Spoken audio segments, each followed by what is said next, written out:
Hi everybody, it's your girl Liz. I'm back one more again with another video, I'm back one more again. I'm back.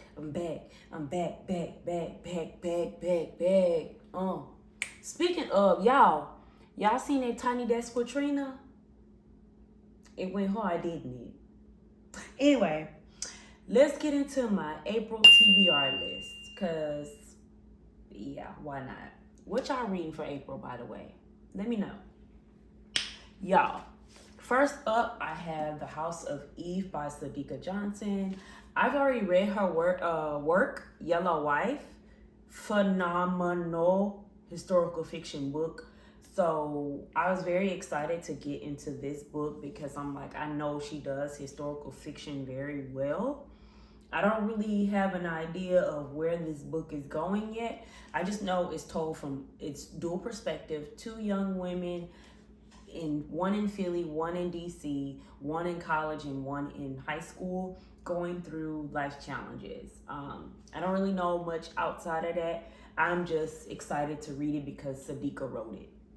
That's it. That's my honest answer. Before I go into my next reads, I have been trying to challenge myself to read a bit more, so I kind of upped the ante on how many books I read because I noticed that I had been reading 2 to 3 books a month. So I really want to, continue challenging myself to read more.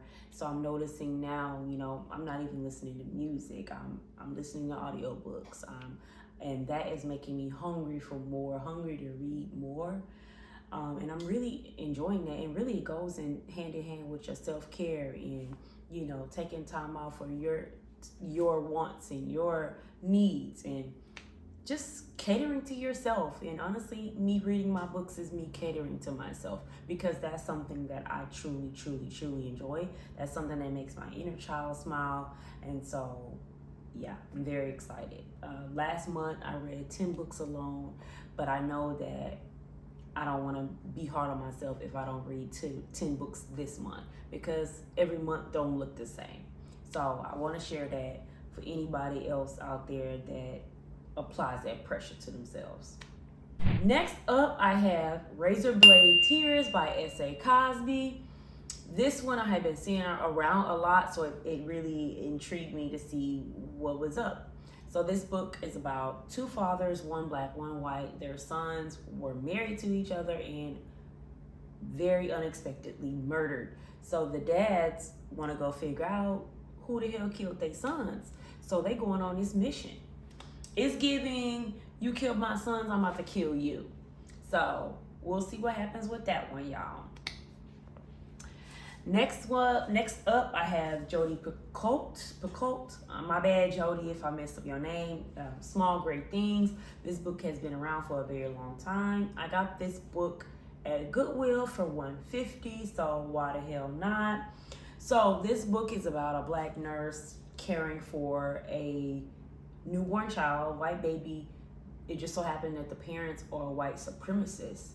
And something happens with the baby and they end up suing the hospital. And so this book takes you on a whirlwind of what happens throughout that court case and throughout the lives of the people involved. So it's a very interesting read that I want to tackle this month. Next up, I have Yinka, Where Is Your Husband? And as you can tell, it kind of lets you know what the vibe is vibing for by this title.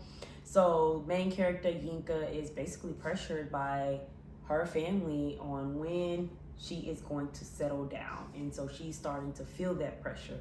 She's starting to feel like she has to change herself in order to be liked by a man.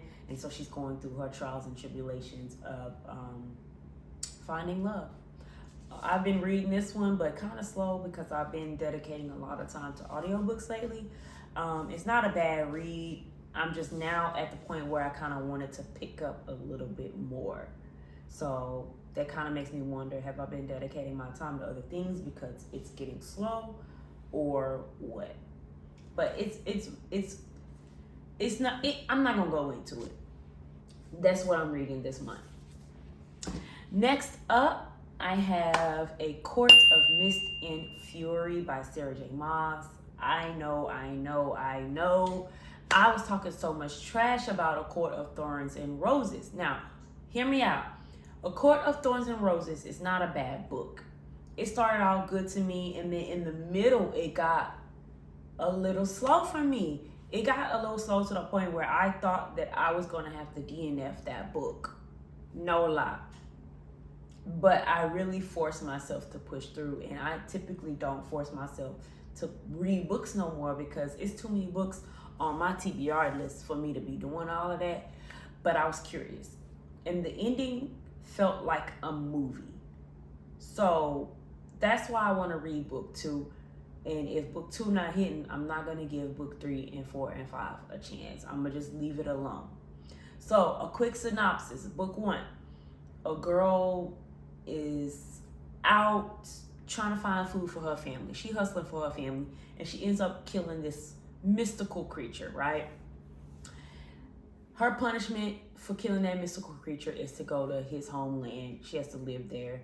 She ends up falling for a guy. He trying to keep her safe, sends her back home. She ends up going back to go fight for her man. And things go downhill from there. Baby, it was an unexpected love story that I just didn't see coming.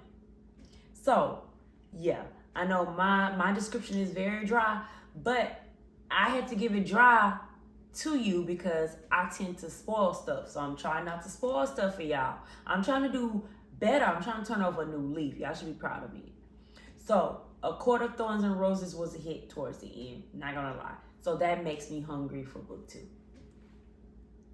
So, next up, last but not least, The Other Woman by Sandy Jones. I tried to read this book last year, but it was starting out slow for whatever reason, and I just put it down. I had only read maybe like 5-10 pages. So I'm like, you know what? I can keep going. I'm going to also listen to this on audiobook as well to give me that push and to really see if it really is boring or not. So yeah, this book is about a guy and a girl dating, end up getting engaged. The girlfriend is competing with his mom. They're going back and forth, and apparently the guy is very oblivious to all of it, and he thinks the girlfriend is delusional and making stuff up about his mama because he thinks his mama is very perfect and doesn't do any wrong. So yeah, I am excited to tackle this book as well. And I can't wait to tackle my list. I'm very excited, very excited, as always, to tackle new reads. Y'all let me know what y'all reading. I want to know so I can add more books to my TBR list. All right, y'all go on now. Share this video with your cousin, sister, auntie on your mama's side. Share with whoever you got to share it with. Like, comment, subscribe. Come back to my channel. Bye, y'all.